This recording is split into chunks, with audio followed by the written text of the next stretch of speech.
Thank you. Yes, I had already picked. Oh, no, I'm back on my list. Honorable Namuga, Honorable Barimwezo, Honorable Ranya Gilbert, Honorable Ewaru Jonathan. I want to thank you, Right Honorable Speaker, and you've asked the right question. Are you safe? You are not safe. How I wish Honorable Musasiz was here. Right Honorable Speaker, we are tired of wasting time in this house. Because when you look at the report of the Physical Infrastructure Committee, get back to the issue of arrears, 1.7 trillion. You only made a commitment of 50 trillion. You have a balance of 150 trillion on arrears. People are here lamenting on roads. Where are you going to get the money? And you cannot come up to say you don't have a budget. We are here wasting time. Chabakuza Matete Road, December Bulembiris, you don't have money. Right Honorable Speaker, Mr. Musasizi has to come here and explain why are you putting us in a circus of budgeting. You don't have money. You've severally come to this parliament to lie people. Honorable colleagues, you don't have a budget. You are here lamenting this road, these people have no money. When you look at the unfunded priorities here, you can literally do nothing. So we should get back to the consolidated report on financial statements from the Auditor General. You have nothing. We waste time here, taxpayers' money, for you lamenting about roads when you cannot even afford to walk on a single kilometer next financial year. So he's here nodding his head here and around. We don't have money to work on roads, honorable colleagues. You will talk about the equipment. Finance must come here to show us where they are going to get the money. Look at this, I'm guiding you, we are wasting money. He should respond, but I'm telling you, Right Honorable Speaker, we have no money. Get back to the private sector. Look at the contractors. 3% interest. The foreign contractors 3%. Why are you frustrating the private sector? You no longer give contracts to the local contractors. We are suffering with foreign contractors. You come here, buy Uganda, build Uganda. From where? You are giving all the contracts to foreigners. 23% interest. Who will make money? Unemployment to the youth. How are you going to give them jobs? Right Honorable Speaker, we need to become serious. Auditor General submitted a report, and as Park Central, we guided. Why don't we first... Thank you. No, but honorable colleagues, please.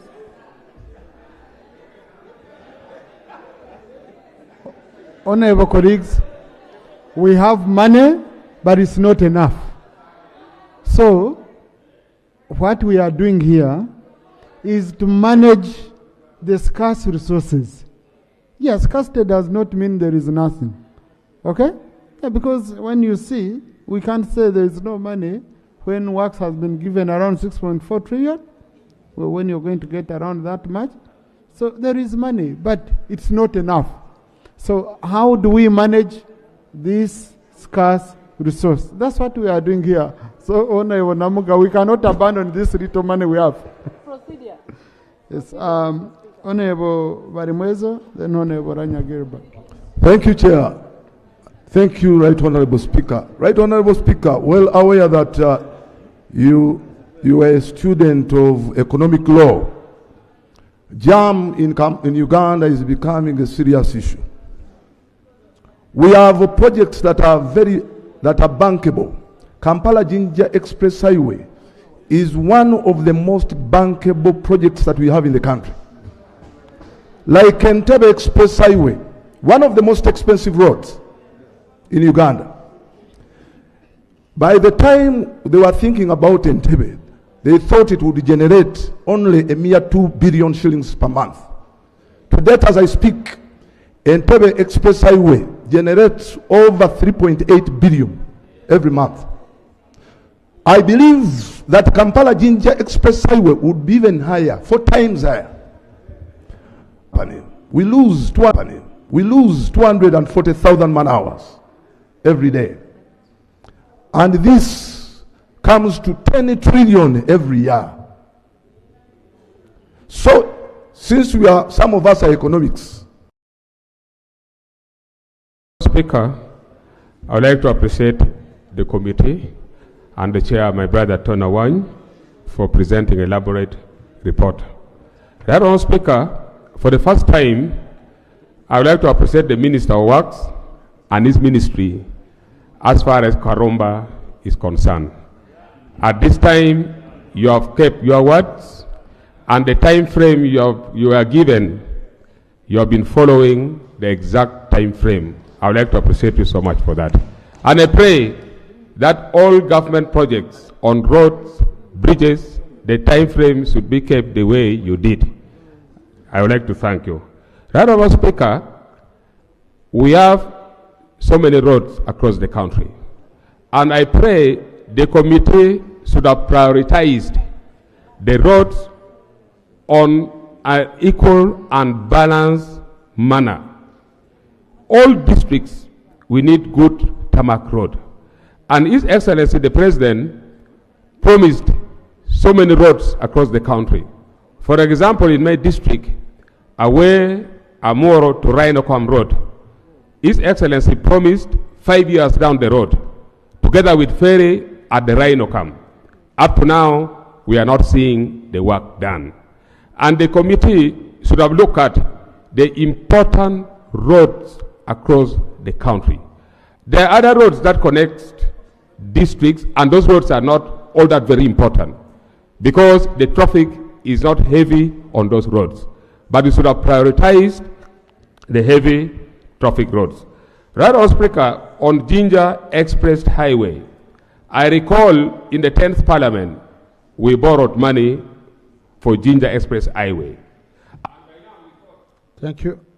Honourable, you know the procurement issue that came with Ginger Express. It's an issue we've been handling on the floor. Yeah. Right, Honourable Speaker, the principle of equity demands that we must share what is available. Right, Honourable Speaker, when you look at the ministry now wants 6.4 trillion shillings because of the implementation of the RAPEX projects. Mr. Speaker, I was going somewhere in the documents, my own personal research. You find that northern Uganda, being the biggest of the regions in the whole country, with a size of 82,000 square kilometers of road, has only 639 kilometers of tarmac road, representing 14%. Eastern Uganda has only 19%. That means Eastern and Northern, they have only 34% of the tarmac road. Western Uganda has 41%. Central here has only 25%. Now, we all pay taxes. I want to appeal to the committee and to the members of parliament that before we adopt this report of the works, the Minister of Works should tell us how much money is going to the north, to the west, to the south, and to the central, and which roads are you going to work on? Because when we pass blindly, other regions are going to miss out. We are seeing what is happening. I thank you, Right Honourable Speaker. Yeah, but Honourable colleagues, you know, I want us to be very cautious about that issue. I've given you my example, okay? Because people sometimes will come, you judge West. The West is having much. Come to my constituency. Come to Wenju. Okay? In my constituency, I've told you, I don't have any single central government road. Okay?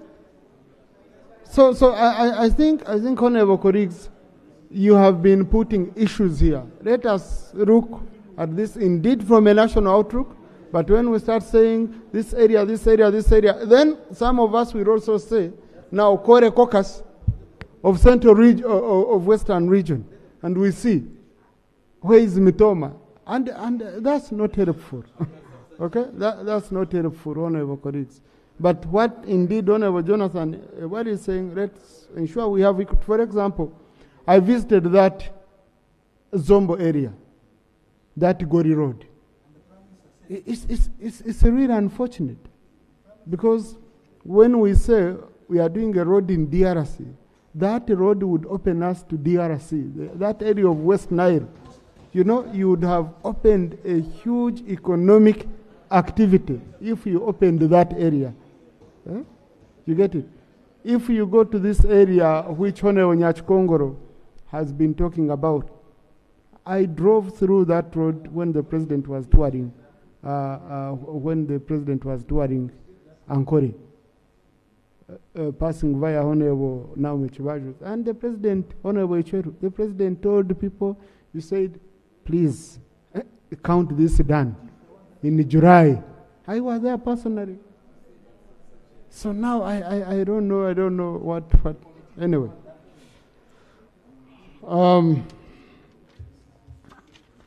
Yes, I have my list here.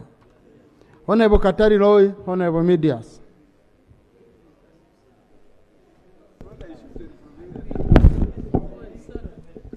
Thank you, Right Honourable Speaker, for giving this opportunity. I would like to thank the committee chair and the members for the detailed report. Right Honourable Speaker, I'll start from where my colleague stopped on the standard gauge rail. You have 2 minutes, I have to wrap. Standard gauge rail, Right Honourable Speaker. Mr. Minister, I would like to find out when you are going to pay those who have not yet been paid. On the issue of Amber Court, Budondo Mbulamut, Right Honourable Speaker, as my colleague said, year in, year out, we've been hearing about it. It's number 52 on the project supposed to be worked on. Hoping this time you will work on it. And Honourable Minister, I would like to inform you that right now the road is impassable because of the rains. I would like to thank the committee and the members for appreciating that the Jinja Kampala Express Highway should be a priority road. But as we wait for the main express highway, Right Honourable Speaker, the road is in bad state. Lots of accidents, lots of jam, and impassable. Honourable Minister, we need answers. Right Honourable Speaker, a colleague talked about the contracts that are ongoing during the UNRWA time before we took UNRWA back to the ministry. We have a road of Magamaga, Izu Namagera. Honourable Minister, we need answers because that road has to be worked on. Right Honourable Speaker, the committee talked about people encroaching on the Uganda civil aviation land. I think most times people sleep on work. How did these guys encroach? We leave people to encroach on government land, then they build there, then we come and say, please vacate. What happens? Who's responsible? When these guys are encroaching, why do government people sit back and sleep at job? Then afterwards they tell people, they come, they destroy their property, and they send them packing. Thank you, Right Honourable Speaker. Thank you, Right Honourable Speaker. I will talk about the issue of Ntungamo-Rukunji Highway, which is in a very, very bad state. Just last week, we had an accident, a bus, perfect coaches colliding with a taxi, and we lost about 6 lives. And that's just only for last week. If I could mention the number of people that have died on that road, I think there are too many. Kindly give us a solution and work on this road as soon as you can. Then also the road maintenance, the road equipment for maintenance. The funds for maintaining the equipment are too low. The 10% that you give them is just not enough. They used to operate on 15%, but that was also a challenge. What can 10% do? So I kindly request that you increase their budget to 20% so that they are able to maintain the road equipment. Then on the district bridges, just last season, the last rainy season, most of the district bridges were washed away in Rukunji. We have Njoro,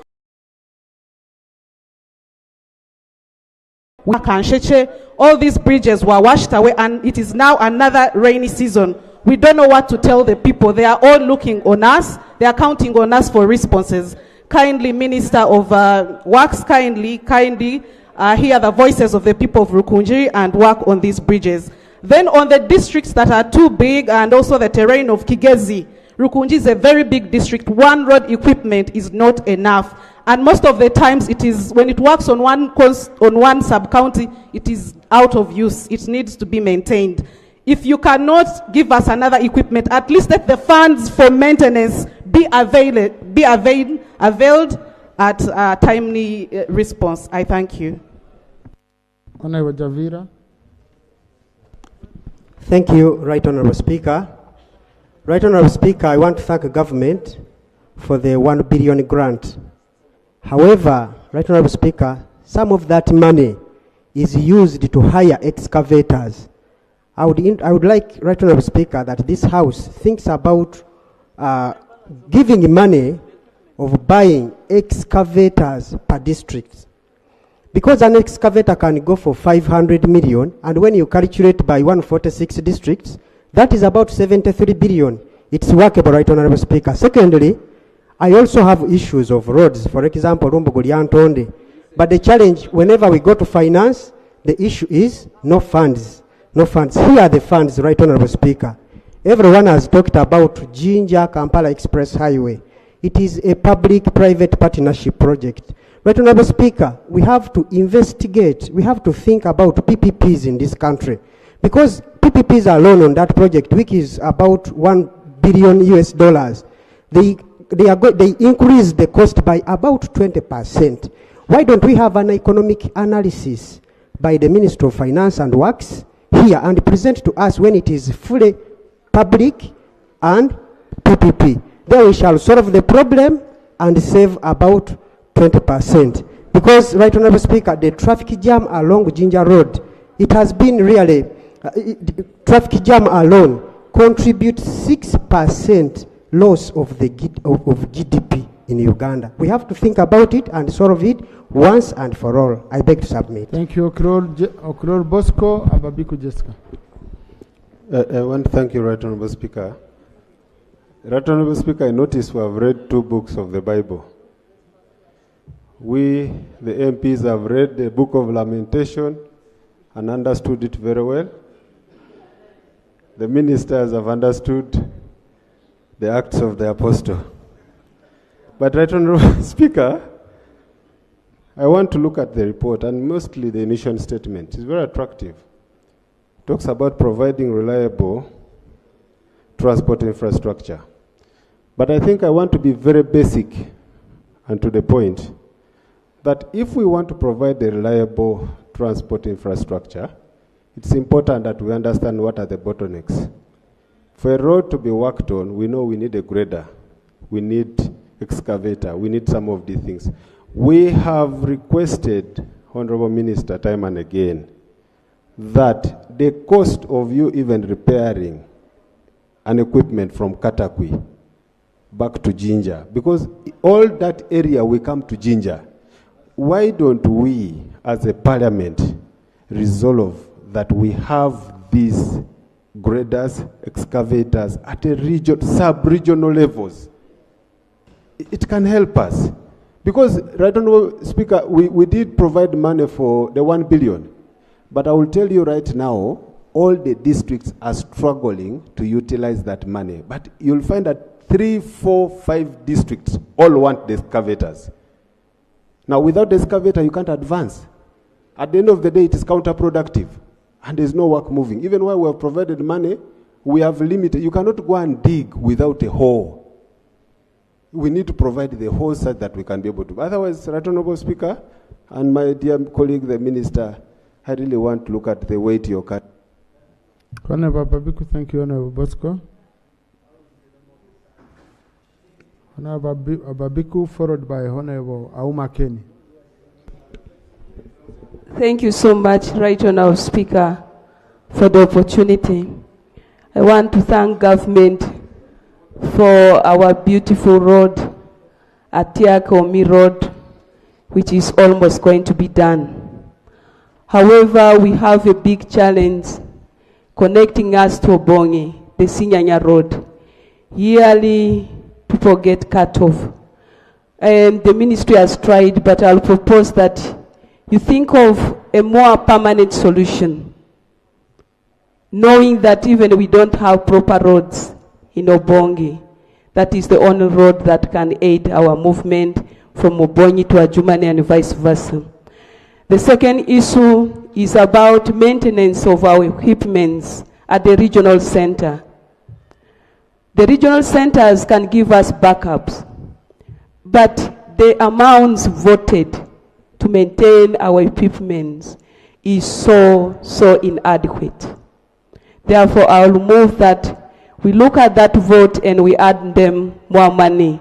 That is our next option to rescue the districts.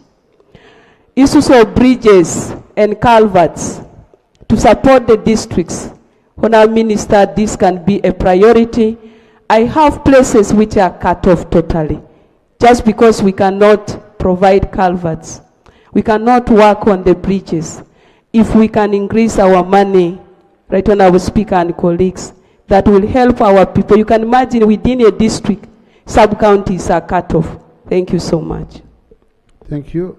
Honorable Auma Kenny, Honorable Dr. Batua, Honorable Kayondo Fred. Thank you so much, Right Honorable Speaker.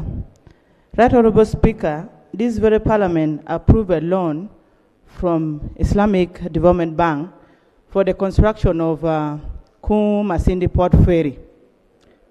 Up to now, there's nothing which has been done on that road. I want the Honorable Minister to clarify, because even the contract was signed, but there's nothing on the road. Honorable Minister, you need to clarify to our people, because that is a bit that most of us will go whenever we are going to Lango sub-region. And then too, my issue is about, I don't know whether the Honorable Minister knows that most of the roads that were under UNRWA are no longer impassable. For example, I have a road called Aduhu Nambieso Road. That road has been cut off. Children can no longer access school. Community can no longer even access Nambieso L Center 3. Right Honorable Speaker, this is the road that connects our people from Nambieso to Aduhu, those ones who are coming to L Center and those ones who are coming to our main market in Aduhu. I therefore, and also a district headquarters which is in Aduhu, I therefore request that, I also recommend that the chair of the committee has recommended and also approved that we need to put some money for that very road, for the rehabilitation of such road. So I also support the recommendation of the Honorable Chair. Thank you. Thank you. Honorable Dr. Batua, Honorable Kayondo. Thank you very much, Right Honorable Speaker. Right Honorable Speaker, through you, we want to know the fate of the land titles of the people of Ambakot, Chimaka, generally people affected by the Jinja, Mbulamuti, Kamulibukungu Road. This road has been promised since 2001, it's now 25 years, and it had reached a high stage of procurement to make it now a bitumen class 2 road, and that was under UNRWA. Unfortunately, UNRWA is now rationalized, it's under your docket, Honorable Minister. So we do not know the fate, whether you're going to progress and deliver that road, or we've now seen the end of that promise. But along with that road, Jinja City was promised 20 kilometers, and those 20 kilometers were to pave the roads within the city. I cry for the road that goes into the industrial area. In that area, we find the Bidco Uganda Limited, a company that is paying a lot of tax. It is one of the 10 tax-paying companies, highest paying companies in Uganda. But along with that, they are still rolling mills. There is one making iron sheets. That road serves industries, basically. So we want to know the fate of this project. It was on pre-financing arrangement, and we were ready to receive it, but we do not know whether when you took UNRWA, we also lost the project. So people are eager to listen to you on that. Lastly, at a national level, the substances that make a road like aggregate, maram, and maybe in the near future bitumen are going to be locally sourced. What is the cost of the road? Why is it so high? Are we paying for the skill? Are we paying? Thank you. Honorable Kayondo, Honorable Mudimi. Mr. Speaker, I thank you. And I thank the committee. Indeed, when they talked about the way they don't understand the criteria used in distribution of ferries, then I knew that that report was made by the able leadership of the Infrastructure Committee. Chair, I stood here several times reminding this government how President came to my constituency in 1996 and promised a ferry to Kome. Mr. Chor was touched. He called me, he convinced me thoroughly. And I was convinced. Mr. Chor, I'm here. Where is the ferry of Kome? Yes. To make matters worse, when they are testing ferries for other areas, they use Kome water. And then after, they take away the ferries. No, Mr. Chor, I'm here. You're here. You are reading the budget. What is the ferry of Kome?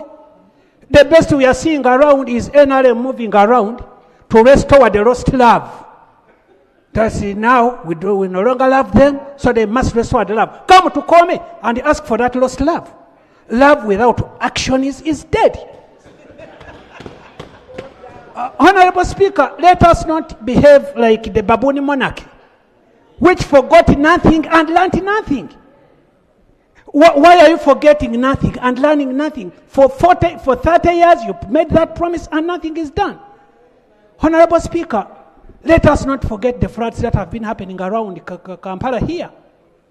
Right now, because the floods are away, we are a bit quiet. We are forgetting nothing and we are learning nothing. I was almost happy that one citizen had to change the route, now using Munyonyo Road, because of the catastrophe that appeared. Now he has gone back. Chair, we abuse still. Thank you.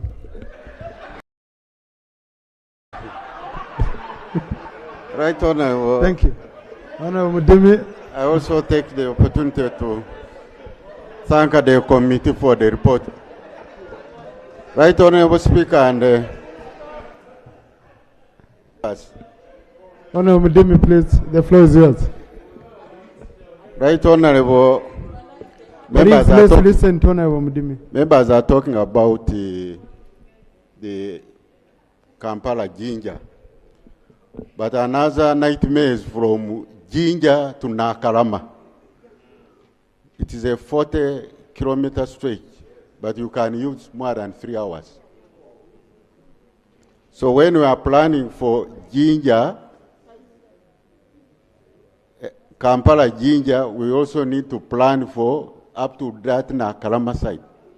Short of that, I don't think it's going to solve the problem.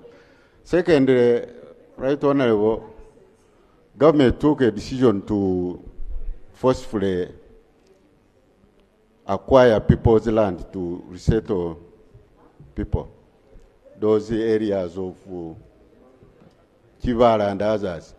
But many people are demanding money under land fund. And some of these cases are far as the 1990s. And you are compensating a person whose valuation you've done in 1999. And you are giving that person money. So Honorable Minister of Lands should divert from the roads. Really, it's not value for money. Some of them are even trying to look around to get money, and they have even taken their titles. I have a family in Kakumiro. They took the title. One of the members is very sick. He wants to go for treatment abroad. Sorry about that. But Honorable Minister, we have titles of very many people where the projects ended, very many people. And you even compensated some, took the money, but the titles, you've not returned people's titles. Okay? People need those titles. Honorable Mara, Honorable Mwishuche, then Lop. Oh, yes, I saw Ongisto Emma.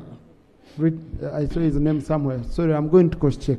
Because I have the list. I had at least Okaye Bob, Ongisto Emma. Yes, let me check which list. Thank you, Right Honourable Speaker. Given the complaints that the honourable members have made, Right Honourable Speaker, it looks like we are in a conundrum. If you look, some of these roads were already in NDP3, where work had already started, things like valuation, the technical work that people do, and the same roads are in NDP4. But what is coming from the report of the committee, some of the roads which we had already started has not been captured in the report, and are also not in the budget for the financial year 2025-2026. For example, Honorable Minister, you know this. The Lira, Aloy, Otuke, Abim, Kotido Road, which Honorable Linda referred to, 179 kilometers covering 6 districts. That is Lira City, Lira District, Aleptong District, Otuke, Abim, and Kotido. How come after the work has been done? Because we were excited. That was the first tarmac road that was going to pass through some of our places. You did valuation, and people were waiting to be compensated. What we were expecting now for the graders to start working. Now they are not even in the plan. how do we defend the plan of government, which is in the NRM manifesto and also in NDP 3 and in NDP 4? So I think, Right Honorable Speaker, we need to relook at the list. As Budget Committee, we shall align it with NDP 4 and see how we really arrive at some of. Thank you, Honorable Mujiche. Then Honorable Kaye Bob, Honorable Ngisoe. Thank you very much, Right Honorable Speaker. Right Honorable Speaker, I am concerned about the issue of 1 billion, where in some districts, the engineers insist that part of it should be used for repairing the equipment. And you find that the it is 100 billion, about 300 million is on repair. So at the end of the day, you don't use the 1 billion, but you use 700 million. I want some clarification on that. 2, some UNO staff sat for interviews to be incorporated in the ministry. They have not been appointed, and consequently, because the UNO staff are not working, there is no business going on. Last year, I raised the issue of the Buheju Road, the only road we have in Buheju. What used to be the UNRWA Road, the central government road. It is impassable. It is impassable. When you talk to UNRWA, they tell you, we are still waiting for appointment. So what happens?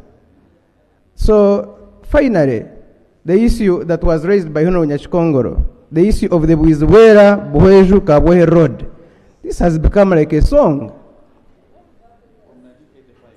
Honorable Minister, you said everything was done, you have a contractor, you have agreed on the money, you have an agreement. Where is the problem? Thank you, Honorable Kaye Bob. Thank you, Right Honorable Speaker.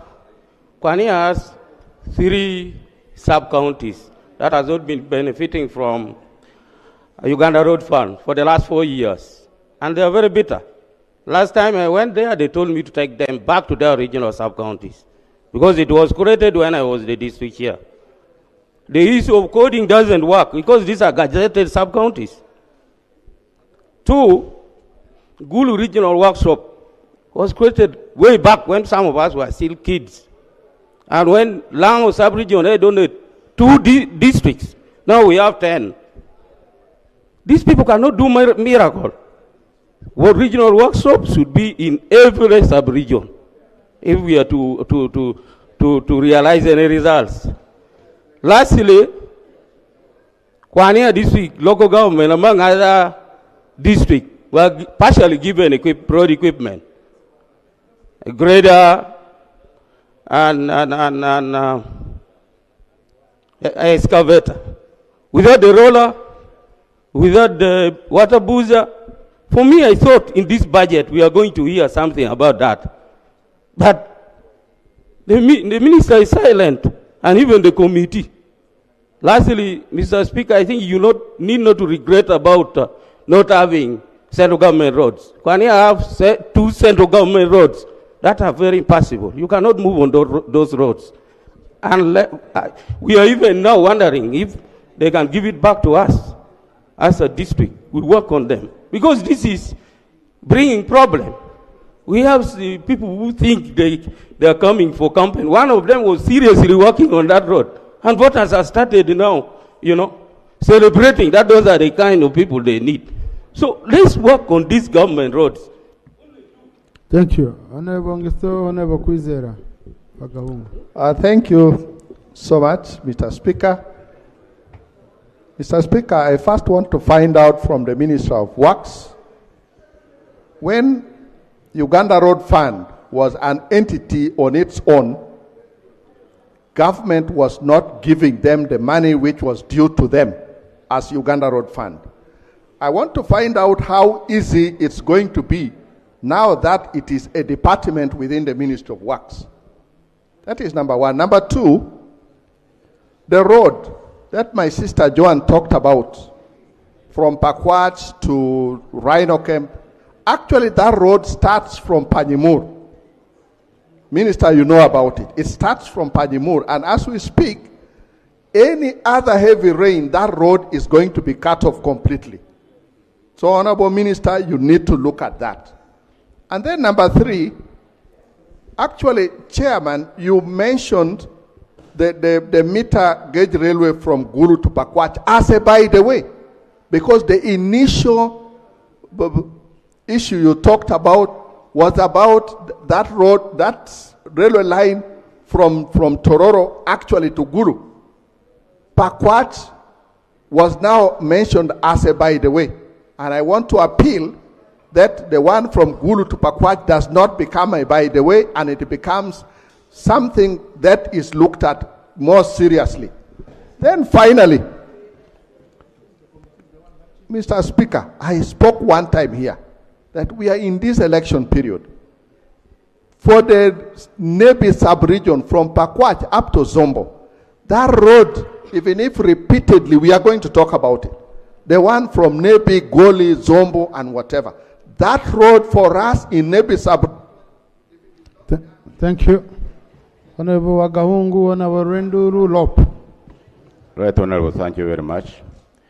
Right, Honorable, I thank the committee for the work they have done. But I want the government to clarify on some of these few things. We have 65 roads in the report. Last year we had the same. So why can't we look at the resources available and we don't excite Ugandans? Because when you continue exciting Ugandans, it is not good, Honorable Minister. You cannot work on 65 roads. Let us look at the resources available for a given period, and then we don't excite people. That's one. Two, we no longer have a standard which road to make. Do we use now the economic rate of return an international standard? Or we use the political considerations? Or where the minister maybe marries from, or where the sister is married and they want to make the roads? Because there is no standard. Can't we have a standard, Honorable Minister, so that people know what they expect? Instead of me coming and bench you in your office, I beg you, I hear other people talking about presidential directives. A presidential directive is not an economic rate of return. Can we have a standard, Honorable Minister? I thank you. Honorable Renduru. Thank you, Right Honorable Speaker. I want to join my colleagues for thanking the committee for the report. Right Honorable Speaker, I want to know from the Minister the fate of Kashwa-Kashonji-Ruhumba Road. I came eagerly to see my Lord appearing there in their report. He has several write-ups on his table about the same road. Kashwa-Ruhumba Road has appeared in different manifestos, NRM manifestos, 4 consecutive manifestos. Right Honorable Speaker, it has been appearing in NDP 3, NDP 2, NDP 3, NDP 4. But Right Honorable Speaker, it is not anywhere today. It is unfortunate. There is even presidential directive on that road. The contractor was assigned. The designs were made. That is 3 years back. But up to today, the road is in a mess. It is not even maintained for the last 2 years, Right Honorable Speaker. We have lost lives. Over 54 people have died on the same road. Women who are pregnant, they have lost lives. Coming from Kashonji to Rushere for medication. Right Honorable Speaker, I want to know from the Minister the fate of Kashwa-Kashonji-Ruhumba Road. Right Honorable Speaker, I also want to know the fate of the new created town councils and sub-counties. Those sub-counties are not receiving funds, and also the new sub-counties and the town councils. I also want to know the fate of those new town councils and new sub-counties. They are suffering a lot. Thank you, Right Honorable Speaker. Yeah, thank you. Before I had jumped on Nakwanga Christie. Please. Thank you, Mr. Speaker. I want to join colleagues in thanking the committee. At least I'm grateful. Upgrading of Karenga, Kapedo, Kabong Road, 68 kilometers is in the report. However, Mr. Speaker, I have 2 roads. And these roads are Kabong to Kalapata, Usake to New Kush. This is Southern Sudan. It is just 104 kilometers only, Mr. Chairman of the committee. I see the minister looking at me. The second road is Kalapata to Kamion to Oropoi, Kenya. And this one is 48 kilometers. The first one was given to Zimwe. And since that contractor died, the road has been left alone. The Zimwe, and it was given by the ministry. When was that? More than 10 years ago, Honorable Right Honorable Speaker. It has been abandoned. And Honorable Minister, it needs to be worked on. Then the one that goes to Oropo is just a few kilometers, 48. Mr. Speaker, a month ago, you would have received the RIP Tubo Christine messages from the people of Kabong. You have been seeing me limping. I almost died on that road. And I want to appeal, Honorable Minister, that it appears. If it doesn't appear now, let it appear in the next financial year. And finally, we have sub-counties that were created in 2018. I have 6 in Kabong that don't benefit from the road fund. What is going to happen to them? Thank you. Lop. Thank you, Right Honorable Speaker. Let me commence with this, respectively, Right Honorable Speaker, to persuasively convince you to accept some of these statistics that some of our own have burnt the midnight candle to research on. Like the Honorable Ebwaru, he drew exactly from what our alternative budget had researched on. The truth of the matter is that even the National Development Plan has a map. There is what they term the Uganda National Development Plan map. And it locates its bases on regions. Incidentally, the northern carries the largest geographical part, followed by eastern. But look at the percentages. We are not saying that Western having 40%, 41, actually it is 41% tarmac road coverage is concentrated maybe in your area, but we are looking, for instance, at the Alberta in Graben, then draw down there. We are not even considering someone whispered that DRC. No, we have not gone to DRC. But these are statistics that are emanating from reliable sources. Eastern 19%, Northern 14%, Central 25%. If you add Northern and Eastern, you cannot even equate it to Western.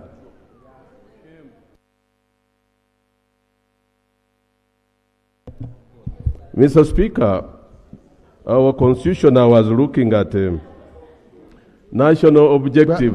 But Honorable Nambeshi, you've put it well. I had you on the Committee on Natural Resources in 10th Parliament, me and you. Yes. Okay? You know how much coverage the oil roads, not Bunyoro roads, but the oil roads contributed to that percentage of Western Uganda. Don't call it Western roads, oil roads. I remember the debate we had here. It was a wrong debate in this house. And the issue was, for you to extract your oil, okay? You must build these roads. To take infrastructure, take the equipment, to take whatever. Now, if the roads were for oil, I cannot complain that they were not built in Mitoma. Otherwise, even me, you would have quarreled at that time to say, give us part of it to Mitoma. But if you put it to Mitoma, how do you extract the oil? That was a logic. So, honorable colleagues, that route is a very, very delicate route. Because even within us, also in Western Uganda, we have some of us who are not happy. Look at that percentage of the oil roads, honorable.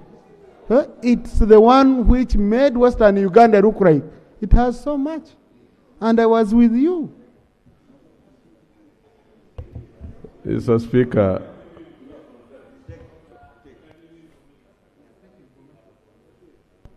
Yes, I want to give him information. Mr. Speaker, sir, I was among the members who went and supervised the activities of the oil in the 10th Parliament. And when we went to Bulisa, where the camp of Total is based, we are shocked to learn that as they are exploring oil, they were getting oil underground from that side of northern Uganda, that they are using a technology.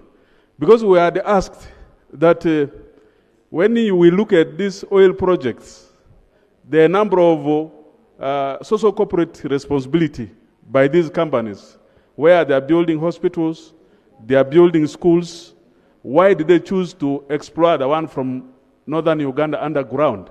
Because we will also expect that they should have gone live on ground and exploit this, so that some parts of northern Uganda will have also benefited from these roads which are constructed under oil, and also other projects. So you see, I also don't understand that rationale, because the congestion should have not only been in what? In Bunyoro area. It should have also gone to northern Uganda. So that's the question we are raising. Because if we are saying the roads in Bunyoro are being worked under the oil projects, schools are being built, hospitals are being built, why did we choose to get the one from northern Uganda underground using other technologies? Was it deliberate? Was it a sabotage? We are also asking this question. Thank you. And honorable colleague, that's a valid question. You remember the other day when we were discussing the issue of scholarships, when I was asking, how come you're restricting these scholarships to Bunyoro when you have oil coming from nowhere? Okay? Because I remember even that in national economy when we were working on the roads, we asked that question, Honorable, which you, Honorable Nzima. And the answer to that time which we were given was, the one inside of Noya is in the national park, Noya, and you don't build their roads. Yeah, that's very clear. But Honorable colleagues, let's not take that line. Let's not take that line. Honorable. But please. This was very useful information. Yes, Mr. it was. So it maybe useful. Allow. But please, Rob, I'm going to cut you off. Your time is up. Mr. Speaker, I was looking at northern Uganda, and the minister knows, at 639 kilometers, comparing it with western Uganda with 2,050 kilometers. Mr. Speaker, allow me read what the Constitution says.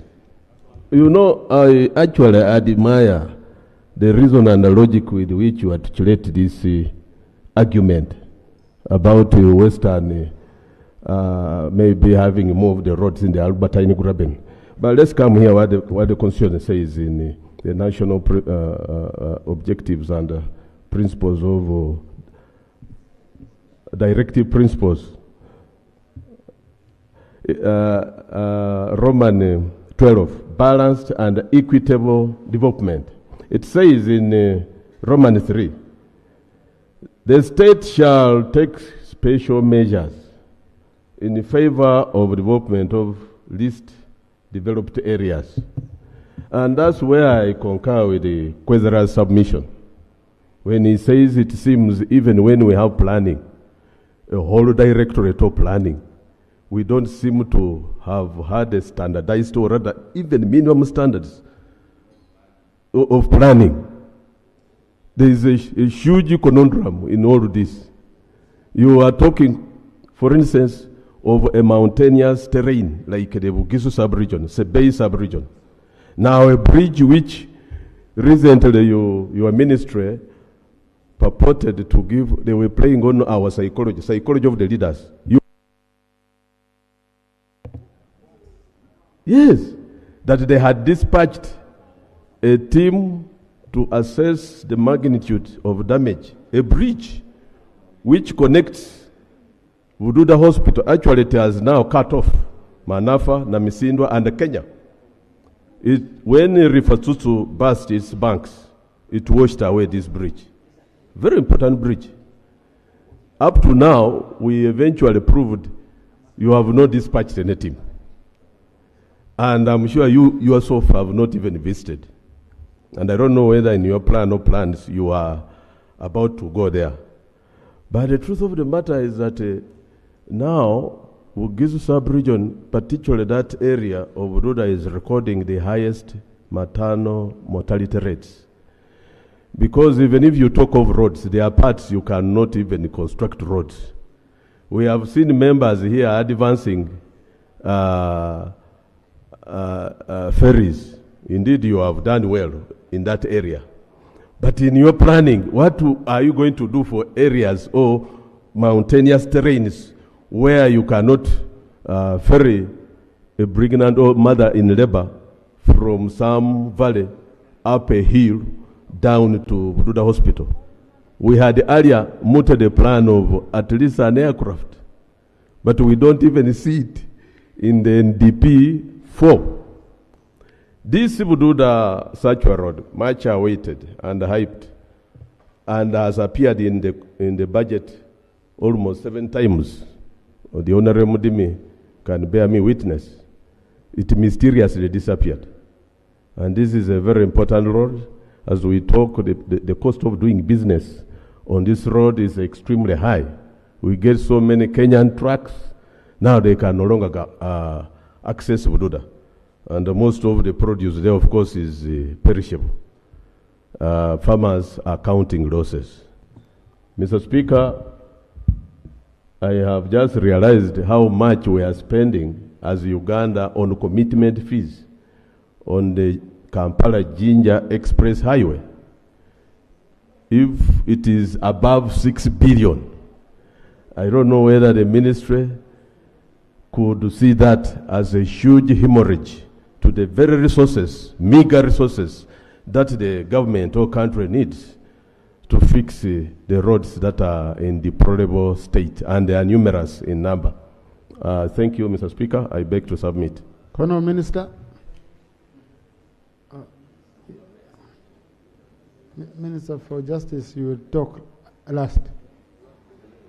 The Minister of Justice may bring legal arguments to this case. Right Honourable Speaker, first of all, I want to let my colleagues know how touched I am by the concerns that they have very ably articulated. But I want to start on the onset by thanking the committee, because the committee has raised issues and captured very clearly, honorable colleagues, what we as the ministry have requested this parliament to allocate to us so that we can ably deliver. The committee has very ably captured. But I want, Mr. Speaker, members to look at the trend. From 2006, we voted reasonable resources to do roads in this country. And the graph goes, by 2020, the graph starts to come down. And the graph has continued to tread a downward direction.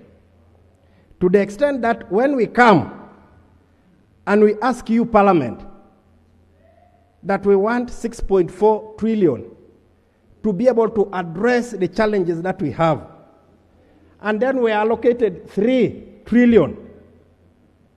And Parliament, honorable colleagues, I beg you that we, General Katumba and myself and the team in the Ministry of Works and Transport, are your very loyal servants. But you are giving your loyal servants a goat to be served as a lunch for 560 guests. It takes Christ in Galilee to multiply the fish. It will take Christ to multiply the fish so that all those who needed something will go with full stomachs. We are now doing budgeting. I want you, honorable members, to look at this report very carefully and go back before we harmonize and look at critical areas. The critical areas, for example, if you look at the areas where we have asked for 66 billion, and then you give us 23. But if we are given 23, what also happens sometimes, and in most cases, this is what happens. There will be cuts. And even after the cutting, then the release is of that, what is cut is not even coming. So that's why I wanted, the good thing my brother is here. And I hear you, my friends, talk about UNRWA roads. Let me make it abundantly clear to you, UNRWA has never done any tarmac. What UNRWA was doing was to procure the people who were doing the roads. It has never done any tarmac. What is also true is that by the time we took over UNRWA had a debt, an obligation to meet financial of 1.3 trillion. 1.2 trillion, 3 trillion, all to contractors. That's why you see now across the country, all the roads that the contractors were supposed to be doing are in a fairly sorry state. But I want to thank this parliament. But Honourable Minister, you know, that statement you've made about UNRWA is a very unfortunate statement, because it would go on record as if we were appropriating money and all for nothing. Okay? UNRWA did some work, even procurement and management, including managing these debts.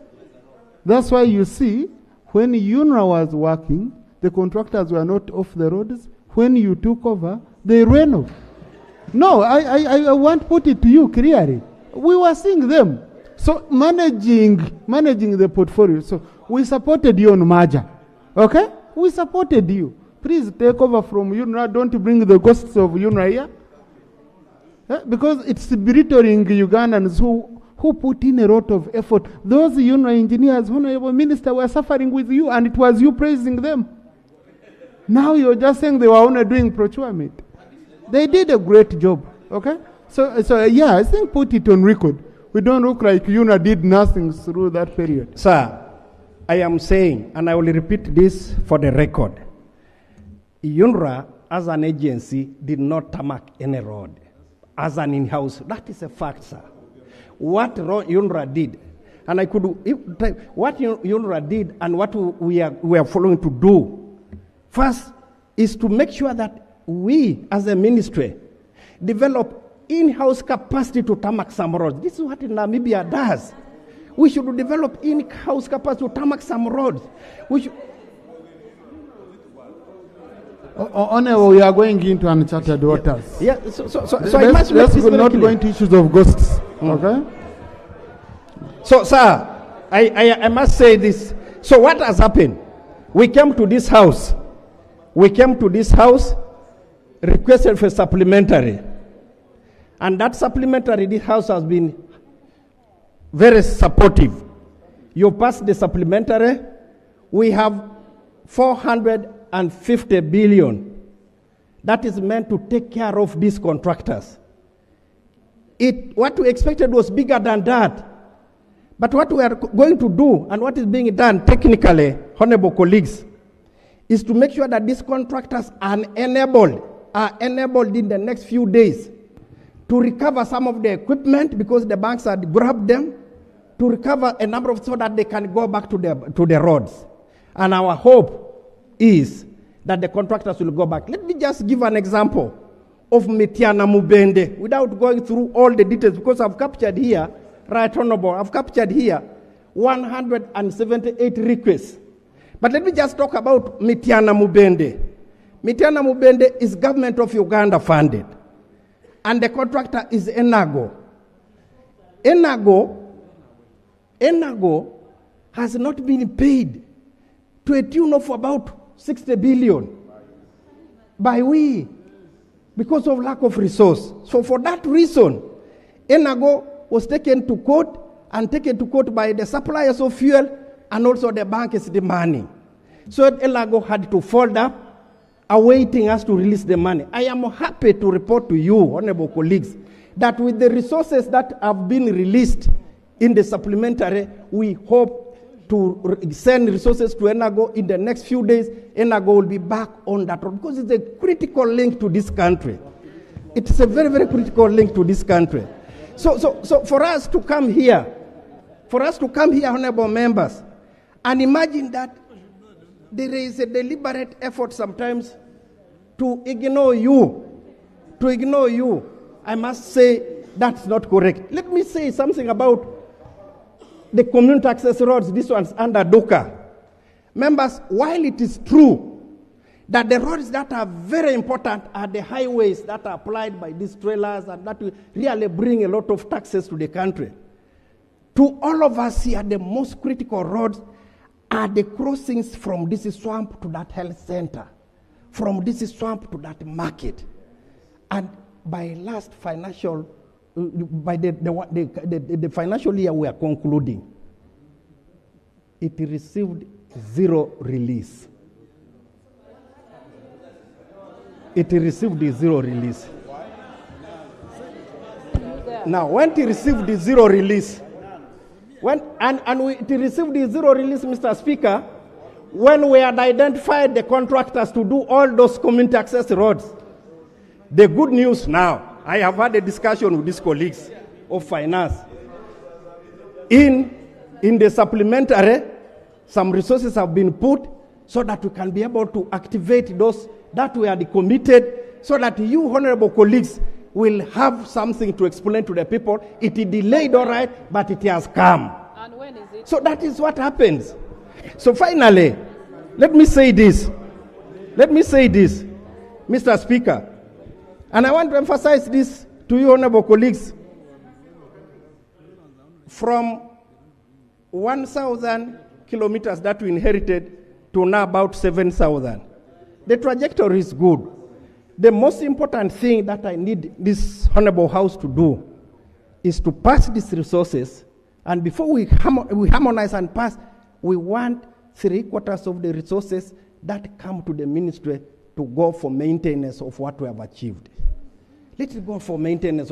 We may delay on the new projects, but let's not allow the old ones to collapse. And this we are going to put our feet down and make sure that that happens. We will delay. But the good news also, this one I can now leak, now that my colleagues are here. The head of state of this country, as he goes around to check on the PDM projects, everywhere he has reached, in his own words, he has been accosted by the population about the poor state of the roads. He has come back and said, I have identified some people who can support us financially to do a good many more roads. And he has requested my humble office to work with this office to suggest the critical commitments that we have always made and continue to appear and disappear so that we can make these roads. And this we are going to do. As a government, for financial 2025-2026 be adopted. Those in favor say and to the contrary nay. The ayes have it. Honorable colleagues, the recommendations are referred to the Committee on Budget for harmonization, synchronization, and consolidation. Honorable colleagues, I have given this matter really enough time. And I wanted us to capture the national picture of we might solve it here, but the debate on the issues of infrastructure won't stop here. Okay? They won't stop here. They have to continue. Next. Item 4.2, Committee on Foreign Affairs. Thank you. Committee on Foreign Affairs. The coming items, I think I'll use chair strictly 15 minutes.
Thank you, Right Honorable Speaker.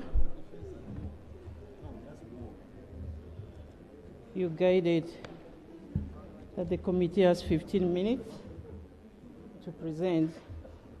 However, Right Honorable Speaker, I wish to also let the House know that the committee is in the purview of 38 votes. No, Honorable, So, right, I know your votes are embassies. We want to get a general picture. We don't want us to go to specific embassy.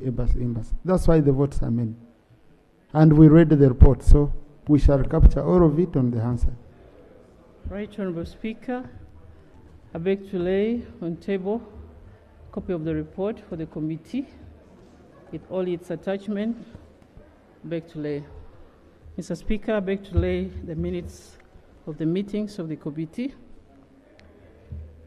Honorable Speaker and colleagues, I now proceed to present the report of the Sectoral Committee of Foreign Affairs on the Ministerial Policy Statement and Budget Estimates for the Ministry of Foreign Affairs. Vote 006 and missions abroad.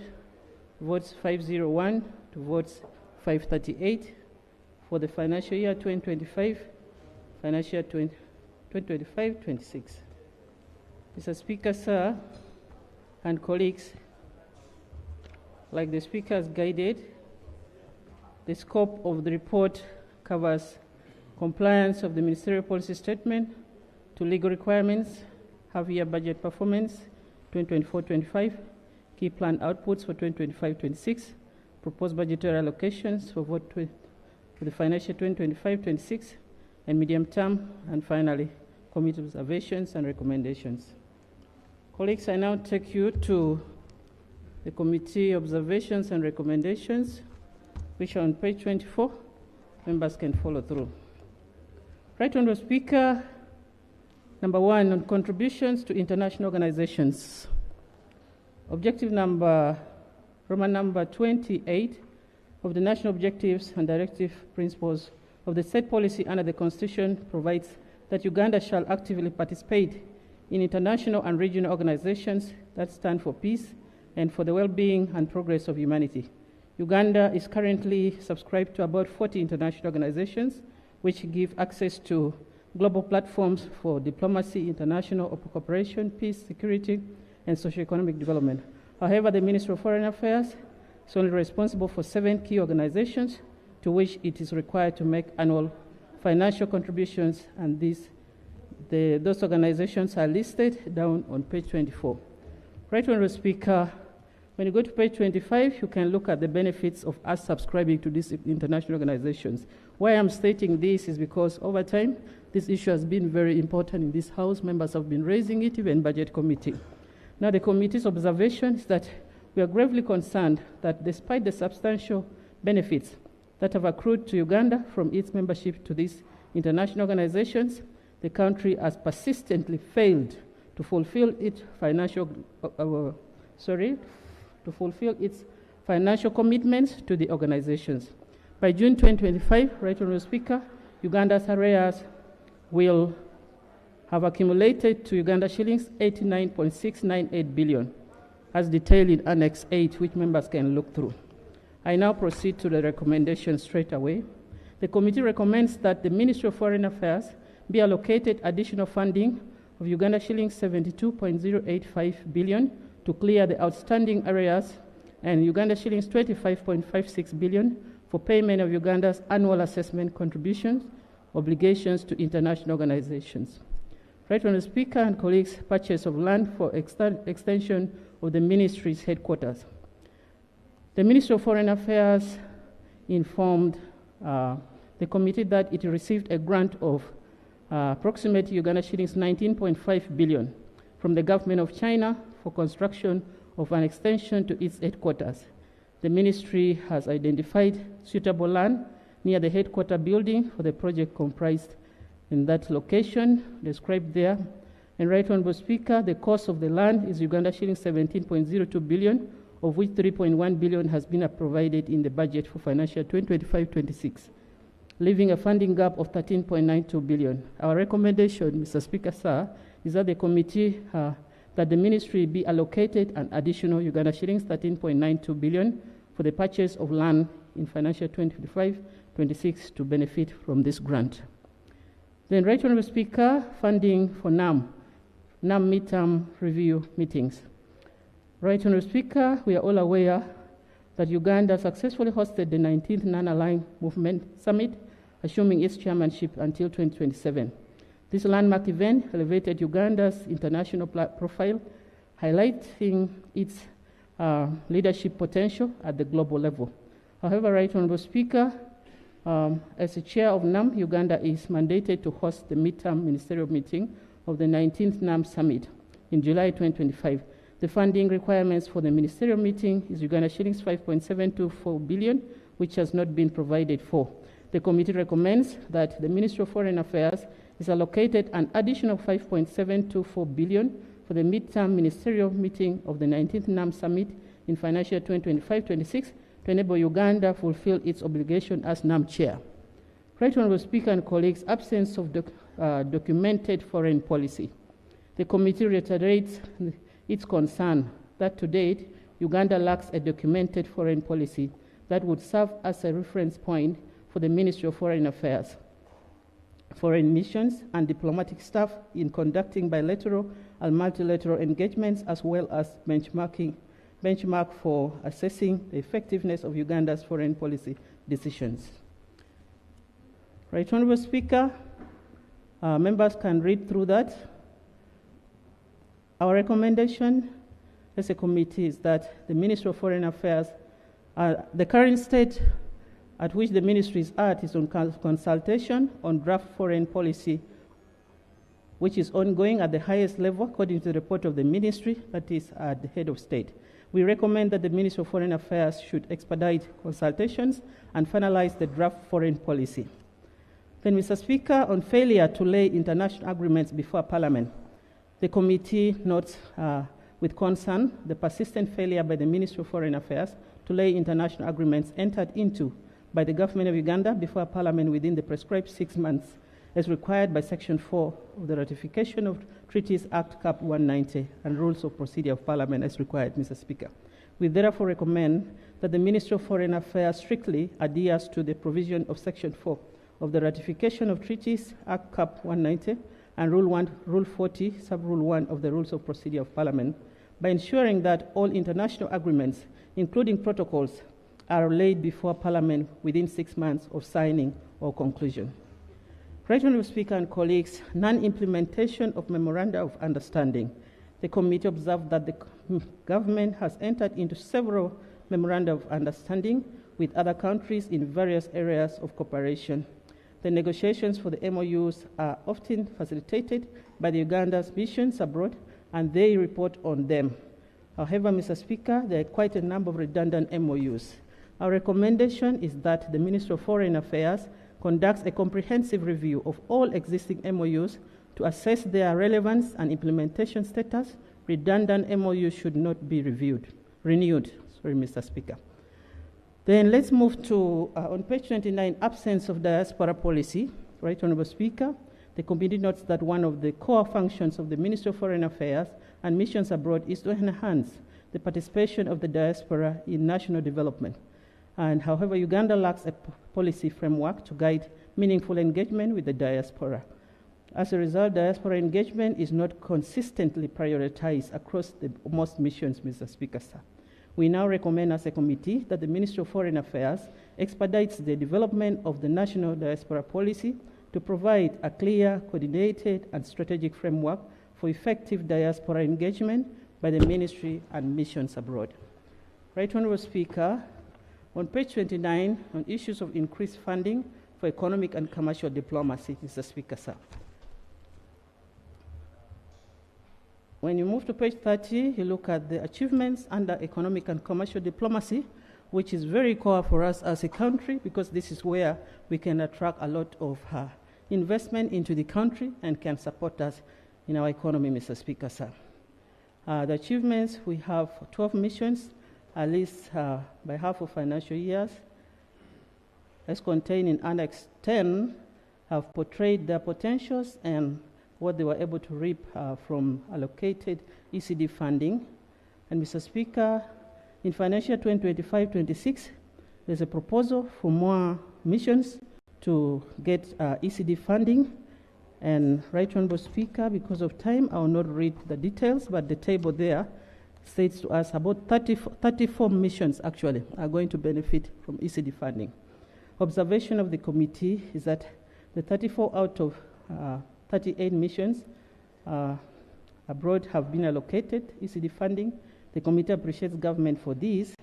However, I wish to move to missions allocated funding are also named there: Luanda, Havana, Khartoum, New York, and the reasons why they were not allocated funding is stated in page 32. However, Mr. Speaker, our recommendation as a committee is that the Ministry of Foreign Affairs prioritizes the deployment of adequate staff to missions in Luanda and Havana in financial year 2025-26, simply because they could not benefit from ECD fund because they have limited staff, Mr. Speaker. Then thereafter, the ministry should consider the 2 missions also to benefit from ECD funding. And missions in Khartoum for inclusion in the next phase of ECD funding, Mr. Speaker, economic and commercial diplomacy funding, simply because currently Khartoum is not very peaceful, and so the ministry has preferred to give time for them to settle down and be considered in the next financial year. Right Honourable Speaker, need to prioritize development of a documented ECD strategy.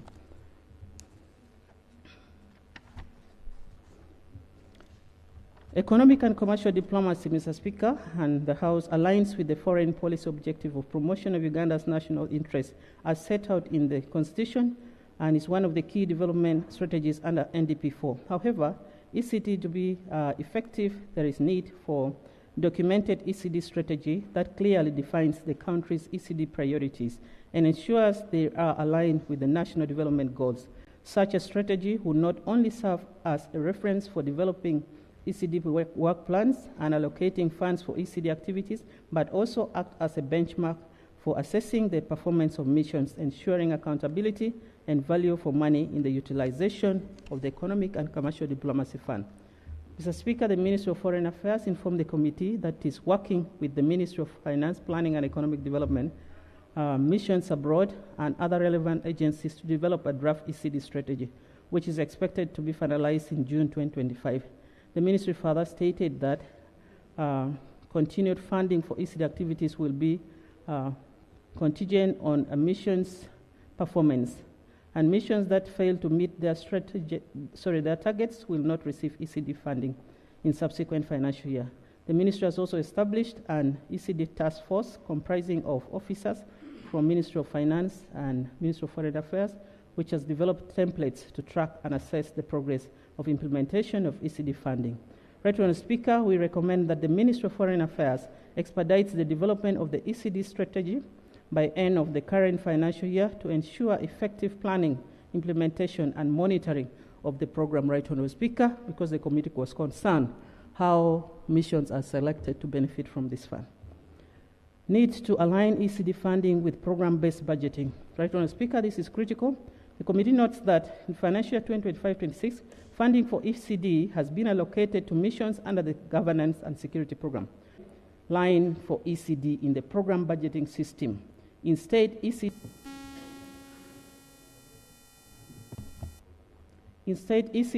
is Please, the generic... Chair, your time is up. I think I can give you 3 minutes to conclude. Because I guided 5 you. minutes at least. I guided you, but I can see where you're going. You see, we read your report. That's why you gave it to us in advance.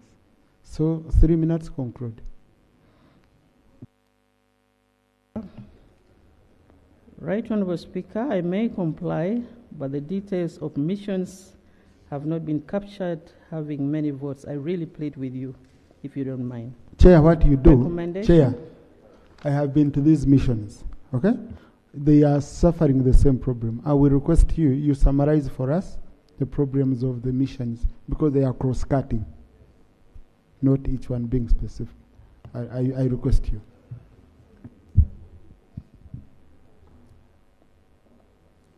Right, Honorable Speaker and colleagues, our recommendation under ECD. This is a critical point that I draw the attention of Finance to look in it critically, honorable colleagues, and it affects us, our work as Parliament as well. The Ministry of Foreign Affairs and Ministry of Finance, Planning and Economic Development ensures that ECD funding for missions abroad is aligned with the relevant development programs to maintain consistency with the National Development Plan. To the Ministry of Foreign Affairs, Ministry of Finance, Planning and Economic Development should establish mechanism within the PPAs to ring-fence ECD funding. Honorable members, since there is no time, I request that you read the pages 34 on restoration of Uganda House in Nairobi, which is very critical, and members have been asking for it in this house. There are photos attached there.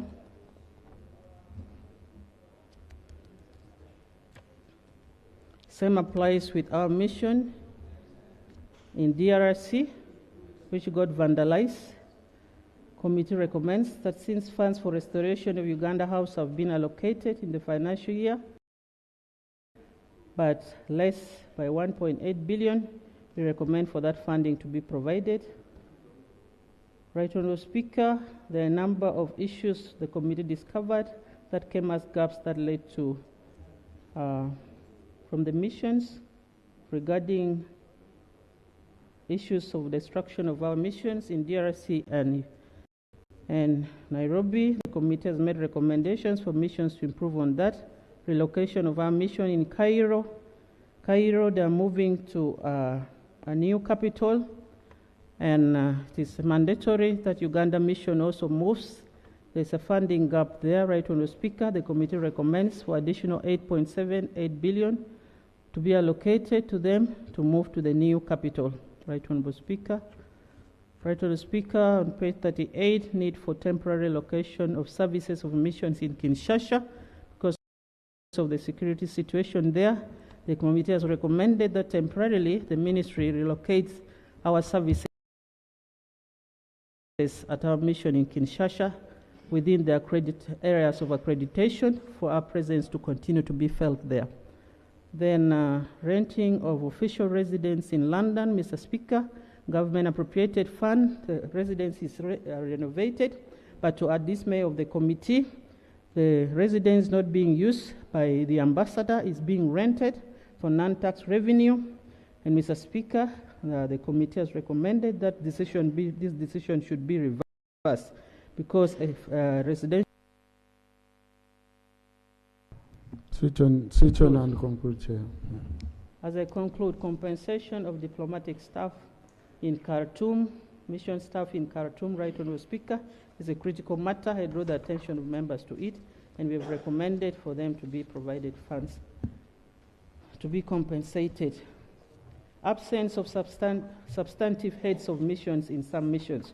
Right, Honourable Speaker, this issue has been drawing the attention of this House many times. We've had issues of misconduct of some of our diplomats, and Right, Honourable Speaker, is captured under 42. We recommend that substantive heads of missions should be appointed by the President for them to take care of our image as a country in those areas where they are accredited. Mr. Speaker, sir. As I conclude, Right, Honourable Speaker, there are quite a number of issues that I believe members will have time and read them on their own. It is now my humble appeal to the House that the House receives this report for subsequent discussion and final adoption of the recommendations of the committee and the proposed figures for the financial 2025-26 for Ministry of Foreign Affairs, Right Honourable Speaker, and the missions abroad. I thank you. Thank you. Chair, I want to thank you. I read through your report. It's a very, very comprehensive report. You touched near on each and every mission and each and every aspect of foreign affairs. So I really want to thank you. Shadow Minister.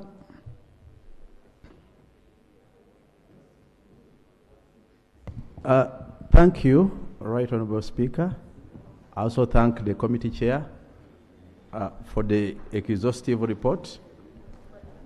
Right Honourable Speaker and colleagues, I wanted to buttress three aspects. One, the report talks about staff recruitment. As we stand now, Uganda lacks substantive ambassadors to DRC, to Iran, to Kenya, that's Nairobi, to Abuja, to Canada, and so many other supports would be foreign service staff. And there's also a question of staff promotion. We want to learn from the minister what is the way forward, what arrangement is available, what efforts have been undertaken. Honorable Shadow Minister, I'm sorry I made a mistake. You're a member of the committee, and I don't have a minority report, so which means you agreed with the recommendations of the committee. Kind Honorable Kwizera. Right, Honorable Speaker, thank you. I want to thank the committee for the work they have done, but we want the government to tell us why they have failed to develop a written foreign policy in accordance with the Constitution, Part 28, because we should be having copies of the foreign policy to guide the members and the country. So I would wish that the minister presents it. Secondly, on the vandalized buildings in the DRC, we want to know the role of the government of DRC, because that's a sitting government and the government was supposed to take responsibility of putting it right. So how have they communicated and what has the DRC said? And the building in Nairobi, was there any insurance? I have not heard about any insurance cover about it. Then another thing, Mr. Speaker, is about the diplomacy. Diplomacy is a career. Failure to develop careerism in diplomatic services, the country is rated very low in diplomatic services. I would appeal to the minister that they encourage the president, or they report to the president, that where we have missions like in Nairobi and Kinshasa, we have substantive ambassadors. If we don't have substantive ambassadors in East African community, then when is the East African community going to function? I thank you. Thank you. Honorable Tungo, Honorable Court Boniface, Honorable Chibadia.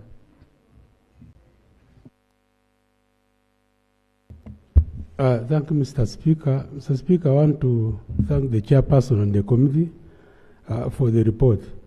But, Mr. Speaker and colleagues, as the Honorable Kwizera has said, there are issues that we should take very serious, Mr. Speaker. If a report says that we are lacking a foreign policy, and remember, Speaker, when we are talking about labor, there is where you are concerned that some countries negotiate for their labor forces in the market. So if you don't have a foreign policy, how do you negotiate for your workers really? So the minister should tell us what is the problem. And yesterday, when we were presenting the report, I had an issue to do with resources, that some of these things is not about the resources. Maybe it is about any other issue, but not exactly resources. So, Minister, how much do you need to have a foreign policy so that you can appropriate the money and you have that foreign policy? So, Mr. Speaker, this issue is a very serious issue, and the minister should give us an answer. Thank you, Mr. Speaker. Thank you, Honorable Court Boniface, Honorable Kibadia. Thank you very much, Right Honourable Speaker. I'll just focus on two issues. The first one being the fact that we don't have a foreign policy. Right Honourable Speaker, year in, year out, if there's one recurrent issue in the ministerial policy statement brought by the Foreign Affairs Committee, it is the issue of Uganda lacking a foreign policy. And Right Honourable Speaker, Uganda holding the chairmanship of G77 plus China of about 123 countries, and also NAM. And the membership of NAM, Right Honourable Speaker, is 120 countries, and we don't have a documented foreign policy is a shame. Right Honorable Speaker, I want to plead with the minister here that one of the gifts he can give the 11th Parliament is to today resolve that matter and guide this Parliament on how we can go about having this foreign policy. Secondly, Right Honorable Speaker, is on the issue of reclassification of the missions of Uganda. Right Honorable Speaker, I'm aware that our geopolitical interests keep changing, keep evolving over the years. Some of the countries that we had initially prioritized peace-related works, now we are interested in trading with them. And we still classify these missions, and we've had this from many foreign missions. I also want to inquire from the minister when we are going to partake of this process of doing a comprehensive reclassification of our missions. Thank you. Honorable Chibadia. Thank you, Right Honorable Speaker, and I join colleagues to thank the team, the chair and the committee for the good report. Chair, two issues. One, the minister and the team, as you have said, and everybody is aware, that most of the issues affecting these embassies abroad are the same. But year in, year out, every year, we come here, lament, and there is no issue solved. I would implore the minister and the team that let us have timelines, let us have priority areas, that at least this year, this financial year, let us address country A and B, so that next year we get a report where they say we had an issue in country A and B and it was sorted. This year we are sorting C and D. Otherwise, every year we come and have the same problems and the same stories and the issues are affecting us. Two, Right Honorable Speaker, when we establish embassies in most of these countries, we have relationships. If there are issues that are affecting our structures, our embassies, and so on and so forth, we expect our team, this other side, to liaise with the other team, and we handle some of these things. Uganda has been so friendly to most of these countries. Why aren't these countries also so friendly to Uganda, so that we have some of these things sorted? Lastly, Right Honorable Speaker, we have our issue, our embassy in Brussels. We have our land. The other day when we were in Brussels, Right Honorable, maybe when you, as you said, you as the president now, you could be having and be privy to more information. When we were there, they told us that the Ministry of Works was doing some architectural plans and sending some people the other side, the engineers, to do some design and come up with the best plan. When we are looking into the ministerial policy statement for Ministry of Works, Right Honorable Speaker, I was so eager to see something related to engineers or the work to be done. Thank you. It's, Honorable Cooper.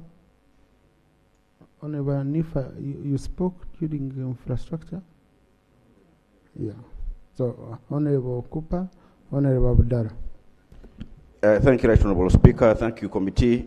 Right Honorable Speaker, let me just speak on a few things. You are talking about the issues of staffing. Chairperson, I want your committee to pick interest because it took, I think, last year, the president to write after a complaint by a number of staff in the ministry that has spent 15, 16 years without being promoted. What is the status today? Because even as of today, we have had whispers about people who have been since they were recruited 12 years down the road, or when they were seconded, or when they were referred there, they have never been officially absorbed. The career staff, 9, 10 years without being promoted is one thing that I need you to pick up. The issue of Nairobi, we provided money and a supplementary, because I thought the government of Kenya would have taken responsibility because it was the Kenyans who demolished our building. How come that we are the ones who have had to foot